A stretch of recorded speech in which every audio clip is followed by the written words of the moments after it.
Remind us of what happened on March 1st.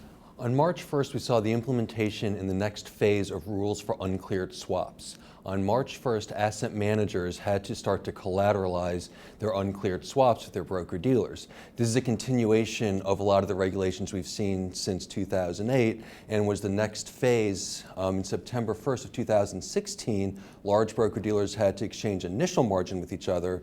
In March of this year, again, we had to exchange variation margin between asset managers and their sell-side counterparts.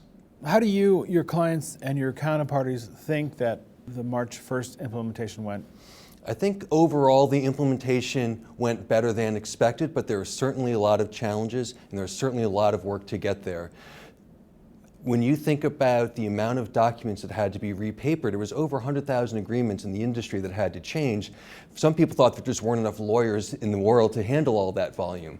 But what we saw is we saw a very aggressive industry push to get this done. And though we saw some challenges, I think overall most people were able to comply with the rules. Now, late in the game, the CFTC and other regulators gave a semi-reprieve and allowed a little flexibility in the live date.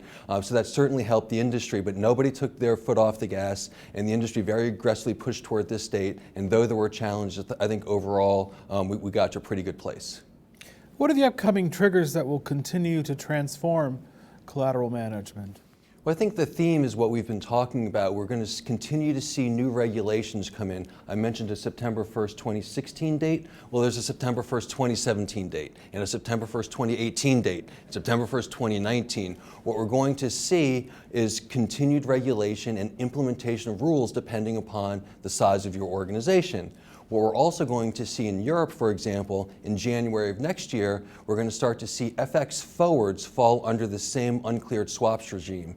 And that's going to completely change the dynamics because there are a lot of institutions that trade FX forwards, but perhaps don't exchange collateral today. So it's going to be brand new for them to have to create a collateral management practice from a standing start, and that's going to be a challenge for them. What strategies then should asset managers consider to ensure that they have an effective collateral management platform? I think there are a few different strategies asset managers need to consider when trying to build the collateral management platform of the future. And I think you need to think about what the characteristics of that platform are. And there are two main characteristics. One is operational efficiency, and the second is margin efficiency. The volume of collateral movements is going to increase dramatically, and therefore this is not an area where you can add bodies to it. You need to have the right levels of automation in place. Timelines are compressed, risk is increasing. You have to make sure you have the right controls over your process.